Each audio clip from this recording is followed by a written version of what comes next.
दोस्तों नमस्कार। हम लोग लोकसभा अध्यक्ष को जानने के बाद, उसके बारे में जानने के बाद हम लोग लोकसभा अध्यक्ष के अधिकार और कार्य के बारे में आज जानेंगे कि उसका अधिकार क्या है, उसका कार्य क्या है। दोस्तों, जब हमारे देश का प्रथम महिला लोकसभा अध्यक्ष मीरा कुमार जब बनी थी, तो शायद जहां तक मुझे लग रहा है कि लोकसभा अध्यक्ष की जो कुछ बातें हैं और उनका जो अधिकार है, तभी तक मुझे होश में आ चुका था कि क्या अधिकार है, क्या उसका कर्तव्य है। तभी से मैं समझ रहा हूं कि लोकसभा अध्यक्ष का कार्य क्या है या उसका अधिकार क्या है। लेकिन मेरे समझने से कोई फर्क पड़ने वाला है नहीं। जो उनका कार्य है और जो उनका क्षेत्र है या फिर जो उनका अधिकार है ये लोकसभा अध्यक्ष का, आप उनके बारे में आज हम लोग जानेंगे। तो देखिए, पहला यहाँ पर लिखा हुआ है कि लोकसभा अध्यक्ष के अधिकार तथा कार्य, यानी उसका क्या अधिकार है तथा कार्य क्या है। तो आपको इतना तो पता ही होगा दोस्तों कि लोकसभा का जो अध्यक्ष है वो बैठकों की अध्यक्षता करता है। यानी लोकसभा की बैठक होती है, उसकी अध्यक्षता लोकसभा अध्यक्ष करते हैं। ठीक है, यानी बैठकों की अध्यक्षता लोकसभा अध्यक्ष करते हैं और लोकसभा की कार्यवाही, यानी लोकसभा की कार्यवाही जो चलती है उसका संचालन भी लोकसभा अध्यक्ष ही करते हैं। कार्यवाही का संचालन भी लोकसभा अध्यक्ष ही करते हैं। यानी किसी को शांत रखना है, किसी को बैठाना है, इसकी बारी उसकी बारी के बारे में बात करते हैं कि ठीक है, आपका टाइम खत्म हो गया, आप बैठिए, किसी और को बोलने दीजिए, या फिर शोर शराबा करते हैं उसको भी शांत करने की बात लोकसभा अध्यक्ष पर ही डिपेंड करता है। देखिए, आगे भी लिखा हुआ दूसरा नंबर पर शांति व्यवस्था कायम करना। यानी लोकसभा के अंदर, सदन के अंदर में जब बहुत ज्यादा शोर शराबा होता है, आप देखते ही होंगे कभी न्यूज चैनल पर कि बहुत ज्यादा शोर शराबा होता है, एक दूसरे से लड़ाई झगड़ा मतलब होते रहता है। मतलब बात से, मार फटम फाइट की बात नहीं हो रही, यहाँ पर बात से लड़ाई झगड़ा होता है, बात में। तो इस जितने भी लड़ाई झगड़ा हो रहे हैं उन सबको शांत करने का जिम्मेदारी लोकसभा अध्यक्ष के पास ही है। यानी शांति व्यवस्था स्थापित करना लोकसभा अध्यक्ष का ही अधिकार एवं कार्य है। अगर कोई सदस्य शांति व्यवस्था स्थापित करने के दौरान कुछ कर जाते हैं, जैसे कि टेबल पे चढ़ जाना, पीठासीन अधिकारी के पास जाकर शोर शराबा करना, कुछ माइक तोड़ देना, ऐसा भी कभी कभी घटना आपको सुनाई पड़ेगा। तो इन सब घटनाओं के में जब कोई संलिप्त सदस्य होते हैं तो लोकसभा अध्यक्ष के पास ये शक्ति है, पावर है कि उसे सस्पेंड या निलंबित कर सकते हैं। ठीक है, यानी सस्पेंड उसे कर सकते हैं, लोकसभा अध्यक्ष के पास ये पावर। यानी लोकसभा के सदस्य को शांति व्यवस्था स्थापित करने के लिए कहा जाता है कि शांति व्यवस्था बना कर रखिए। ठीक है, और अगर ना माने, कुर्सी तोड़ दे, टेबल तोड़ दे, माइक तोड़ दे, अधिकारी के पास जाकर उसके पर्ची फाड़ दे, इन सब बारे में जब बात होता है तो उसे सस्पेंड करने का भी अधिकार लोकसभा अध्यक्ष के पास है। आगे चलते हैं। देखिए दोस्तों, आपको मैं बता चुका हूं दल बदल कानून, यानी जिससे चुनाव जीत कर आए जिस दल से, उस दल को चेंज कर किसी और दल में जाना, तो ये दल बदल कानून के आधार पर, ठीक है, इसी के आधार पर कौन अयोग्य है, यानी कौन सदस्य चेंज कर किसी और के पास चले गए, कहने मतलब है इस दल से उधर चले गए, इस संबंध की जो प्रश्न होता है, इससे संबंध जो भी प्रश्न होता है उसका निर्णय लोकसभा अध्यक्ष करते हैं। यानी दल बदल कानून के आधार पर अगर अयोग्यता संबंधी कोई प्रश्न हो तो उसका निर्णय लोकसभा अध्यक्ष ही करते हैं। ठीक है, आगे चलते हैं। कुछ हमारे पास समूह है, जैसे भारतीय संसद समूह के पदेन सभापति के रूप में कार्य करती है। कौन कार्य करती है? लोकसभा अध्यक्ष करते हैं। ठीक है, यानी भारतीय संसद समूह के पदेन सभापति के रूप में जो कार्य करती है वो लोकसभा अध्यक्ष करते हैं। आगे, सदन की कार्यवाही स्थगित करना, यानी लोकसभा सदन जो है, लोकसभा सदन का कार्यवाही को अगर स्थगित करना चाहे तो लोकसभा अध्यक्ष करेंगे। बहुत बार ऐसा होता है, आप देखते होंगे, इतना शोर शराबा होता है कि बीच में ही स्थगित करना पड़ता है। 1 घंटा, 2 घंटा, 1 दिन, 2 दिन, फिर स्थगित कर देते।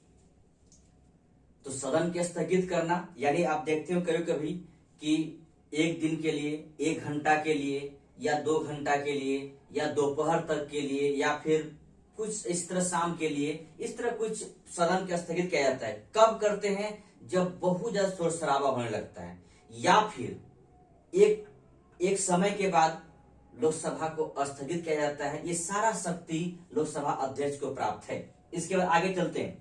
संयुक्त अधिवेशन, ध्यान है दोस्तों, संयुक्त अधिवेशन के जो प्रावधान है, कहने का मतलब है राज्यसभा और लोकसभा, ठीक है, राज्यसभा और लोकसभा के सभी मेंबर को एक साथ बैठाकर संयुक्त अधिवेशन किया जाता है, ठीक है। इसकी जरूरत तब पड़ती है जब कोई ऐसा विधेयक हो जो लोकसभा में पास तो हो जाता है लेकिन राज्यसभा में गिर जाती है बार बार।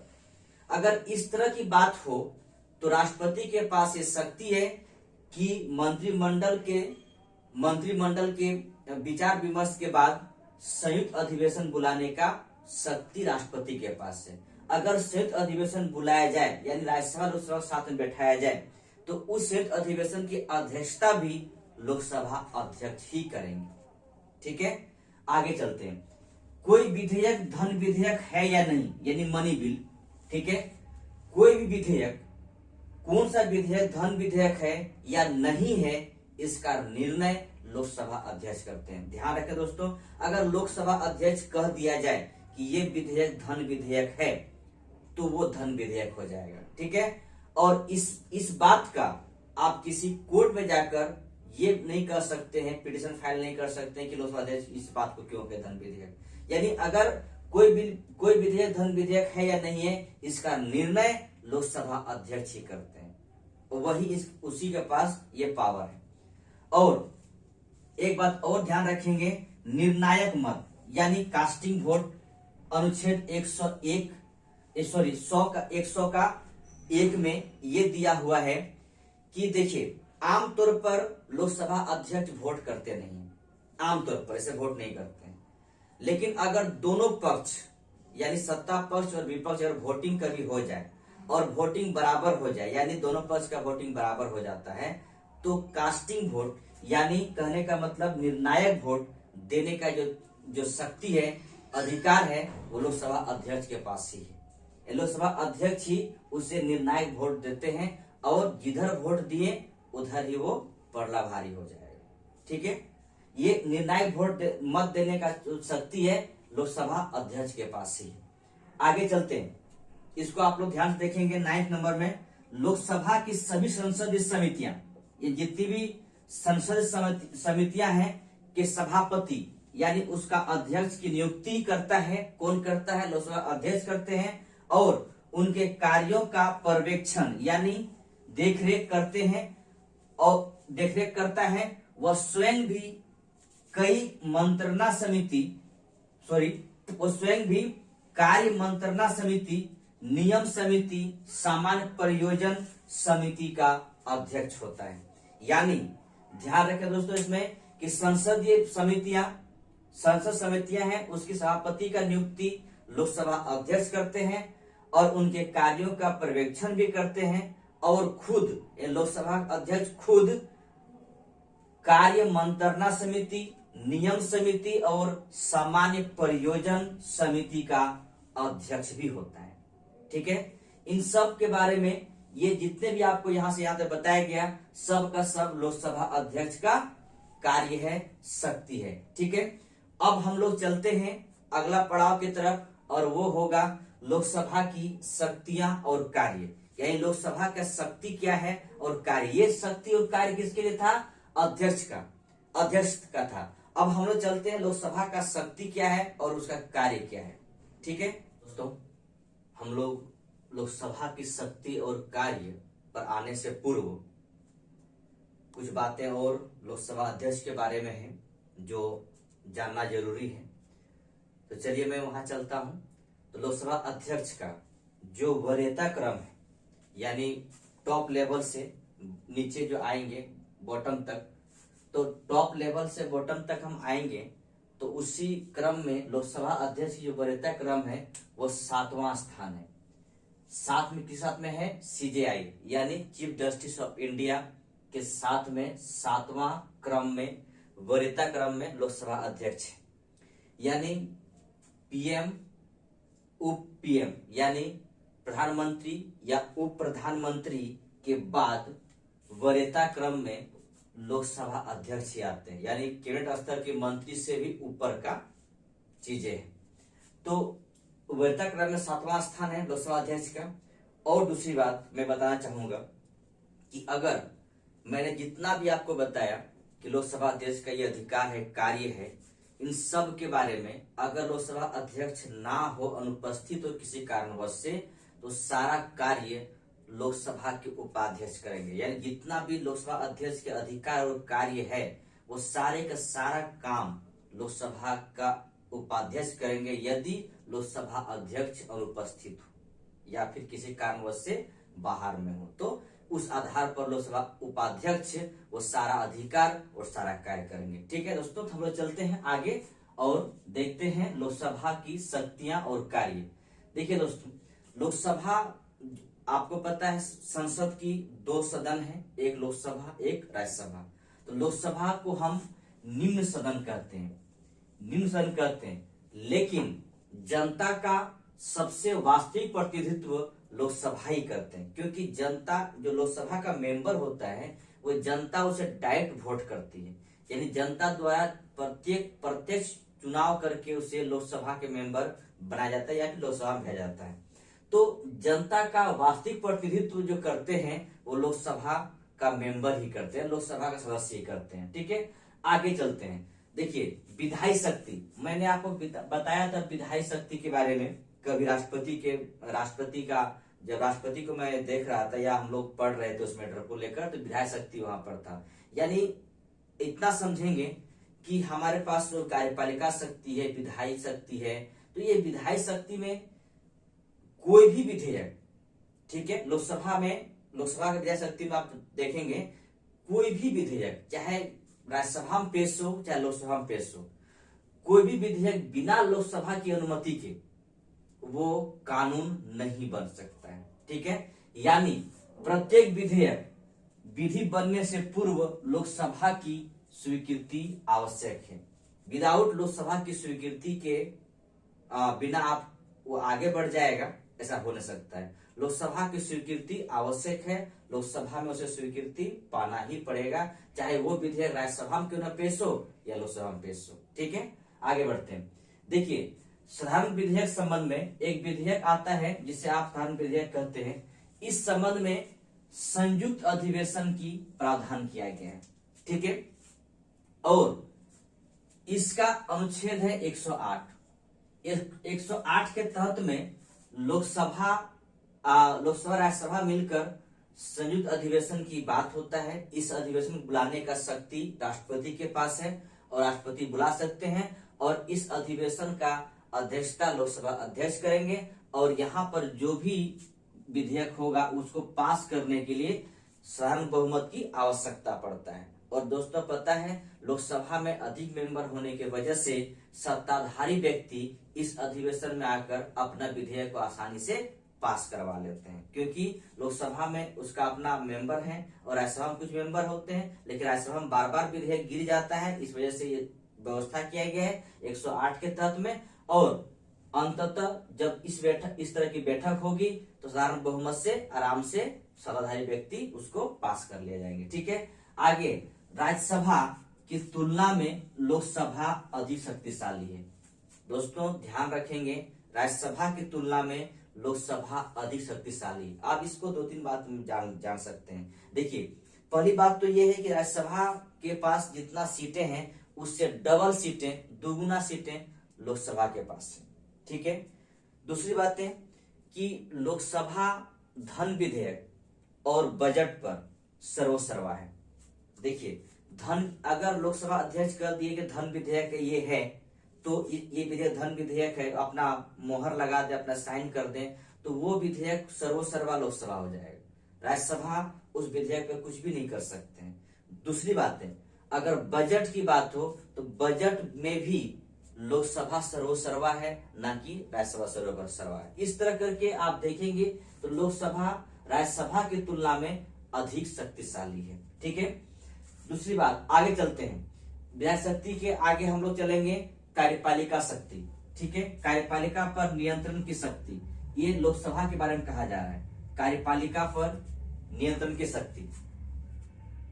दोस्तों मैं आपको बता चुका हूं कि कार्यपालिका का जो प्रमुख है वो राष्ट्रपति होता है। ठीक है, तो कार्यपालिका प्रमुख राष्ट्रपति या तो स्वयं अपने से काम करेंगे या मंत्री परिषद की सलाह पर काम करेंगे। ठीक है, तो कार्यपालिका पर किस तरह नियंत्रण रख करने का शक्ति लोकसभा के पास है वो हम लोग यहाँ जानेंगे। देखिए, एक वर्ड है अनुच्छेद 75 का 3, इसमें कहता है कि केंद्रीय मंत्रिपरिषद सामूहिक रूप से लोकसभा के प्रति उत्तरदायी होता है, राज्यसभा के प्रति नहीं, लोकसभा के प्रति उत्तरदायी होता है। अनुच्छेद 75 का 3 में ये कहता है। दूसरी बात है, ये भी कहता है कि मंत्रिपरिषद तब तक पद में बने रहेंगे जब तक लोकसभा में उसे विश्वास प्राप्त हो। यानी लोकसभा में अगर विश्वास प्राप्त का मतलब बहुमत है तो मंत्रिपरिषद बने रहेंगे, और नहीं तो मंत्रिपरिषद से उसे त्याग पत्र देना पड़ जाएगा।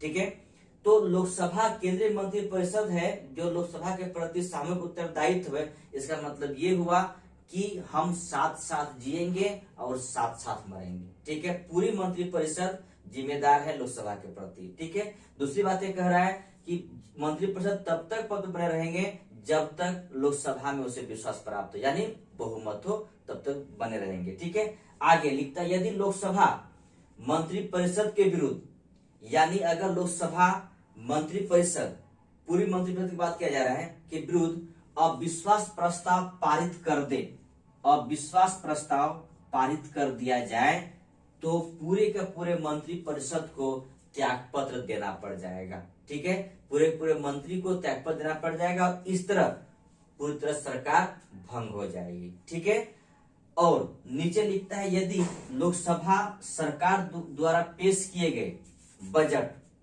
दोस्तों याद रखें, बजट को नामंजूर कर दे या राष्ट्रपति के अभिभाषण के विरुद्ध उसका धन्यवाद प्रस्ताव को अस्वीकृत कर दे तो पूरा का पूरा मंत्रिपरिषद को फिर से त्यागपत्र देना पड़ जाएगा, त्यागपत्र देना पड़ जाएगा। ठीक है, तो अगर सपोज कीजिए बजट जो बैठ लाया जाता है वो बजट को नामंजूर कर दे लोकसभा, या आपको इतना ध्यान में है कि प्रत्येक साल का पहला अधिवेशन में राष्ट्रपति अभिभाषण देते हैं, या जब प्रथम लोकसभा चुनाव होकर प्रथम अधिवेशन होता है उस समय में भी राष्ट्रपति जाकर अपनी अभिभाषण देते हैं। तो राष्ट्रपति के अभिभाषण का धन्यवाद प्रस्ताव को भी अस्वीकृत कर देता है लोकसभा, या बजट को नामंजूर करता है लोकसभा, तो पूरे मंत्रिपरिषद को त्यागपत्र देना पड़ जाएगा। ठीक है, तो ध्यान रखें दोस्तों कि अविश्वास प्रस्ताव के साथ में त्यागपत्र देना पड़ जाएगा, और बजट या राष्ट्रपति भाषण को अगर नामंजूर कर देता है लोकसभा तो यहाँ पर भी मंत्रिपरिषद को त्यागपत्र देना पड़ेगा। दोस्तों ये समाप्त यहाँ पर नहीं हो रही है, इसके आगे भी बहुत कुछ पॉइंट है, हम उसको चर्चा करेंगे अगले वीडियो में। फिलहाल अभी तक इतना ही रहने दीजिए क्योंकि वीडियो लंबा हो जाएगा, फिर थोड़ा दिक्कत हो जाती है। तो अंततः हम लोग आज यहीं तक रखते हैं। अगला वीडियो में आपका फिर से आएगा। इससे पूर्व कुछ वीडियो बन चुका है और मैं आज ये वीडियो को आप तक ला रहा हूँ। वीडियो अगर अच्छा लगे तो लाइक, कमेंट और शेयर करेंगे, साथ में सब्सक्राइब भी करेंगे। थैंक यू, धन्यवाद।